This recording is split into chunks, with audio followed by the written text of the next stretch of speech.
Hello everyone, welcome back to the journey from etiquettes to impression. Today's lecture 4 of the series spoken English और आज जो मैं आपके साथ डिस्कस करने जा रही हूँ वो आपकी लाइफ के साथ बहुत ही ज़्यादा रिलेटेबल है और आपकी लाइफ के साथ बहुत ही ज़्यादा रिलेटेड सिचुएशंस हैं। ठीक है, आज हम जो स्पोकन इंग्लिश सीरीज में जिन चीज़ों के बारे में बात करेंगे वो क्या होंगी, आपकी बेसिक कॉन्वर्सेटिंग सिचुएशंस होंगी जो आप लोग डेली या फिर बेसिकली लाइफ में जो कॉन्वर्सेटिंग सिचुएशंस फेस करते हैं, आज हम उन्हीं पर बात करेंगे। और आप लोग मुझे बताएंगे कि मैंने यहाँ पर ऐसे क्यों लिखा है कि डेली और basic conversating situations among family members. मैंने यहाँ पर बिटवीन फैमिली मेंबर्स क्यों नहीं लिखा, बिटवीन फैमिली मेंबर्स क्यों नहीं लिखा। ये प्रीपोजिशन बेस्ड एरर्स में मैं आप लोगों को करवा चुकी हूँ। आप लोग मुझे बताएंगे कि मैंने यहाँ पर अमंग फैमिली मेंबर्स क्यों लिखा है। तो दो तरह की सिचुएशंस के साथ हम आज डील करेंगे। एक सिचुएशन होगी इन द किचन कि आप लोग अपने बेसिक फैमिली मेंबर्स के साथ किचन में किस तरह की कॉन्वर्सेशन करते हैं, और दूसरा होगा इन और एट द मार्केट। ये भी आप लोग मुझे बताएंगे कि मैंने यहाँ पर सिर्फ इन द मार्केट या सिर्फ एट द मार्केट क्यों नहीं लिखा है। ये भी प्रीपोजिशन बेस्ड एरर्स पर मैं आपको बता चुकी हूँ, तो आप लोग वो वीडियो देख सकते हैं दोबारा से और इन जो डाउट्स को क्लियर कर सकते हैं और मुझे कमेंट सेक्शन में कमेंट करके बता सकते हैं कि इन या एट द मार्केट यहाँ पर मैंने क्यों लिखा है। तो सबसे पहले हम बात करेंगे इन द किचन। ठीक है, सबसे पहले हम लोग बात करेंगे किचन में किस तरह की बेसिक कॉन्वर्सेशन हम लोग जनरली करते हैं।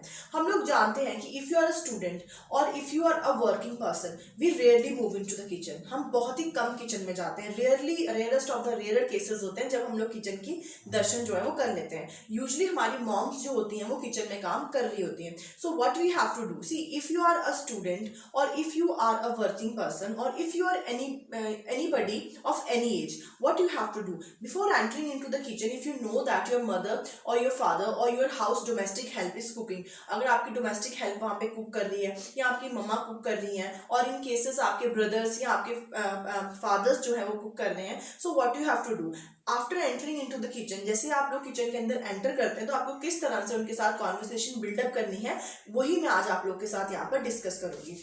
फॉर एग्जाम्पल, आप एक डॉटर इन लॉ है और आपकी मदर इन लॉ किचन में काम कर रही है। So what you have to do is, ठीक है, immediately after entering the kitchen you can ask, ठीक है, you can ask how may I help you, how may I help you, मैं आपको कैसे हेल्प करूं। ठीक है, मैं आपको कैसे हेल्प करूं। आप बोल सकते हैं कि how may I help you.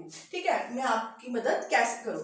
या आप लोग क्या कह सकते हैं कि अगर आपको देखना है कि आपकी मॉम काम कर रही है और शी इज स्ट्रेस्ड, ठीक है, she has lot of things to do, और आप लोगों को उनका मूड जो थोड़ा लाइट करना है, थोड़ी सिचुएशन को एमिकेबल बनाना है, तो आप कैसे वहां पर बनाएंगे। ठीक है, यू कैन से दैट, ठीक है, आप अपनी मॉम के साथ कैसे बोल सकते हैं, you can say that,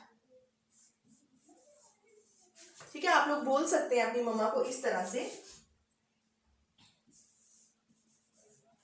the smell is amazing. ठीक है, द स्मेल इज अमेजिंग, कि बहुत अच्छी खुशबू आ रही है, the smell is amazing, what is being cooked. ठीक है, क्या पकाया जा रहा है, स्मेल तो बहुत अच्छी आ रही है, तो व्हाट इज बीइंग कुक्ड। ठीक है, व्हाट इज बीइंग कुक्ड, ठीक है, बहुत अच्छी खुशबू आ रही है, क्या बनाया जा रहा है। ठीक है, you can ask this way. ठीक है, आप अपनी मदर इन लॉ को बोलना चाहते हैं कि मैं आपकी कैसे मदद करूं, यू कैन से in English how may I help you. ठीक है, और अपनी मम्मा का मूड लाइट करने के लिए यू कैन से the smell is amazing, what is being cooked. ठीक है, क्या पकाया जा रहा है। तो you can build up the conversation this way. इस तरह से आप कॉन्वर्सेशन को इनिशिएट कर सकते हैं और अपनी मम्मा का मूड थोड़ा लाइट कर सकते हैं। So these are two things. इसके अलावा आप क्या क्या बोल सकते हैं, you have to tell me in the comment section कि अगर कोई कुक कर रहा हो और आपको उनके साथ जो है कॉन्वर्सेशन बिल्डअप करनी है या पूछना है कि या उनकी हेल्प करनी है, तो आप किस वे में कॉन्वर्सेशन को इनिशिएट कर सकते हैं। आप लोग मुझे कमेंट सेक्शन में कमेंट करके बताएंगे। ये दो चीजें तो मैंने आपको बता दी, इसके एडिशनली जो चीजें होंगी आप मुझे कमेंट सेक्शन में बताएंगे, because I am very amenable, we are always open to suggestions. ठीक है, तो आप मुझे बता सकते हैं कि आप किस तरह से कॉन्वर्सेशन को इनिशिएट कर सकते हैं। ठीक है, उसके बाद जैसे अगर आपने वहां पे एक बार बात कर ली, उसके बाद आपको क्या चाहिए, आपको कोई काम करना है, वहां पे किचन में कोई काम करना है, आपको पूछना है कि आपके जो नाइफ है वो कहाँ है, या आपका जो वॉक है वो कहाँ है, आपका जो स्पैचुला है वो कहाँ है। So how can you ask that. ठीक है, how can you ask that. ठीक है, यू कैन सिंपली कोई भी एसेसरी है, आप लोग क्या कीजिए, होमवर्क में आप लोग किचन की एसेसरीज कीजिए। होमवर्क में आप लोग किचन में यूज होने वाली एसेसरीज के इंग्लिश जो नाम है या इंग्लिश में उनको ट्रांसलेट करके कमेंट सेक्शन में मुझे कमेंट करके बताइए कि किस एसेसरी को क्या क्या बोलते हैं, ठीक है। फॉर एग्जांपल आपको पूछना है कि कढ़ाई किधर है, तो you can ask, if you are asking your mother, you can ask mom where is the wok, ठीक है, where is the wok, wok कहाँ है, वेयर इज द वॉक, ठीक है, जो कढ़ाई है वो कहाँ है। And you can replace this wok with anything of your choice, ठीक है। वॉक नहीं है, you want to ask about the you can like any kind of accessory. अगर आपको क्या चाहिए, नाइफ चाहिए, you can ask mom where is the knife, ठीक है, जो नाइफ है वो कहाँ है, ठीक है। या फिर आप लोग एडिशनली कुछ भी बोल सकते हैं, जैसे where is the knife, I need it, ठीक है, मुझे उसकी जरूरत है, वेयर इज द नाइफ। तो आप इस तरह से जो है कॉन्वर्सेशन बिल्डअप कर सकते हैं। कोई भी एसेसरी अगर आपको किचन में चाहिए तो आप इस तरह से मांग सकते हैं, मॉम, डैड और एनी डोमेस्टिक हेल्प अगर कोई है तो दीदी, ठीक है, where is the knife, I just need it for cutting the vegetables, मुझे जो सब्जियां काटनी है उसके लिए मुझे नाइफ चाहिए। I hope these things are clear. ये बहुत ही माइन्यूट चीजें हैं, but as we know that कि there are lot of family members, there are lot of family members who are not so much good in English, जो इतने ज्यादा अच्छे नहीं होते हैं इंग्लिश में, so you can use these simple sentences with them, ठीक है, that will help you as well as the person in speaking good English। अच्छी तरह से इंग्लिश बोलने में वो आपको और साथ साथ में जो आपका फैमिली मेंबर है उनको हेल्प करेंगे कि वो अच्छे से बोल पाए, ठीक है। I hope this is clear, ये चीज आपको थोड़ी बहुत समझ में आई कि आपको कॉन्वर्सेशन कैसे बिल्डअप करनी है, ठीक है। उसके बाद आप क्या कर सकते हैं, देखिए ध्यान से देखिए, जब आपने एक तरह से कोई एसेसरी जो है वहां से मांग ली, ठीक है, जैसे अगर आपको क्या चाहिए, फॉर एग्जाम्पल अब आप क्या कर रहे हैं, आपने कुकिंग कर ली and you want to invite someone for the lunch और डिनर और breakfast, you can say that, कैसे बोल सकते हैं आप लोग, आपको अपने छोटे भाई को बुलाना है, you can say that brother please come and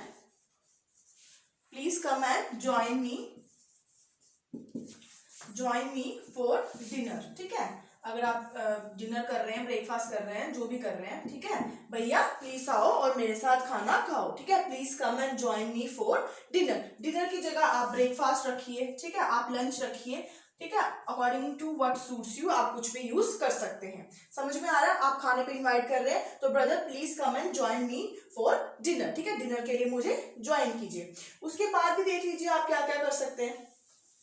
अच्छा ठीक, खाना खा लिया, उसके बाद आपको यूटेंसिल्स क्लीन करने हैं या फिर किसी को बोलना है कि प्लीज यूटेंसिल्स क्लीन करो, तो आप कैसे बोल सकते हैं, आप बोल सकते हैं please help me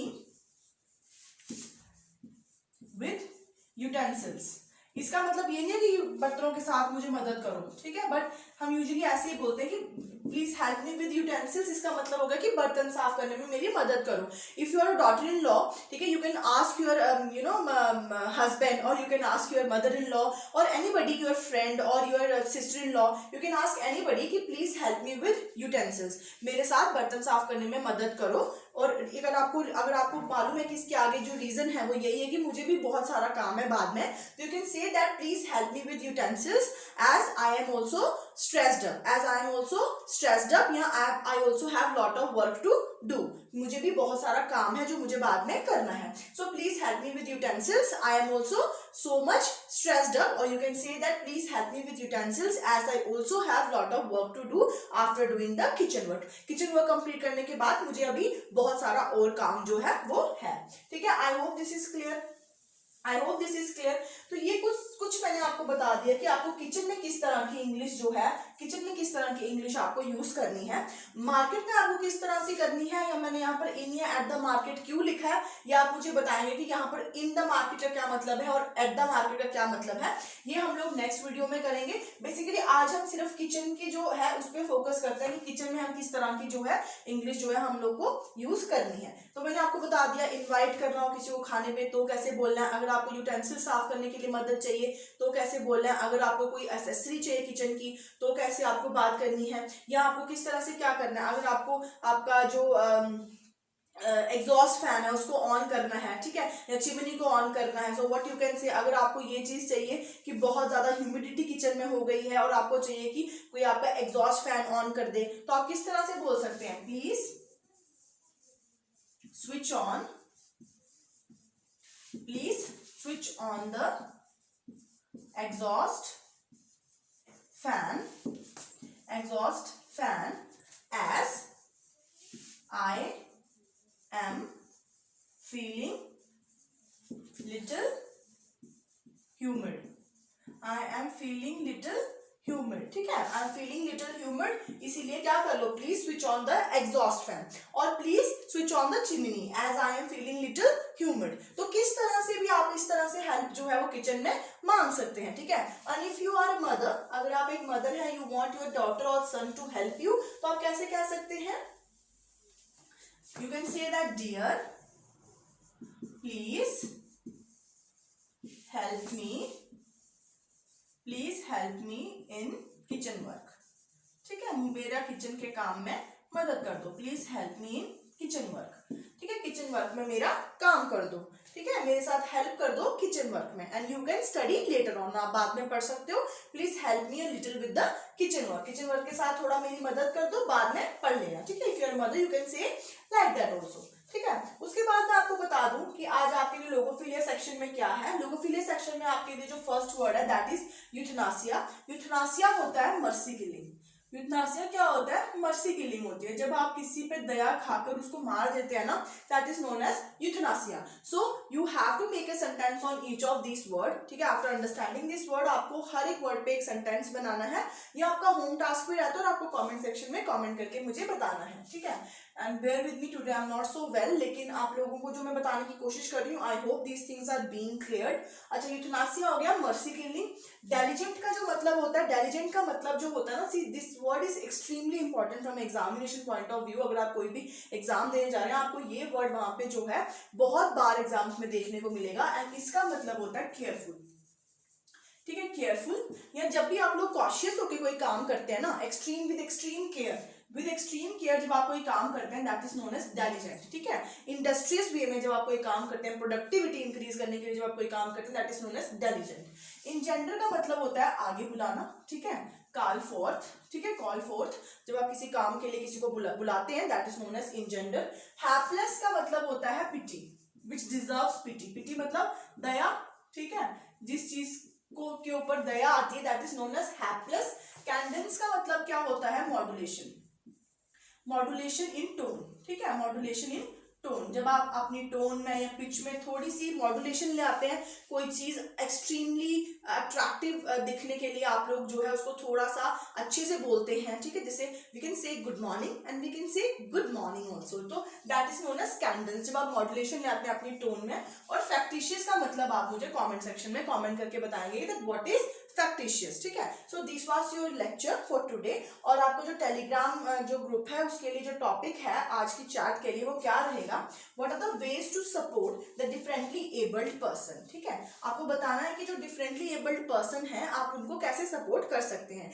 give your views regarding what are the ways in which you can support differently abled person. All of you can give your views and I'll see what all are the ways in which you think we can help the differently abled person. I hope the lecture was helpful. Keep learning and keep supporting and keep speaking English. Thank you.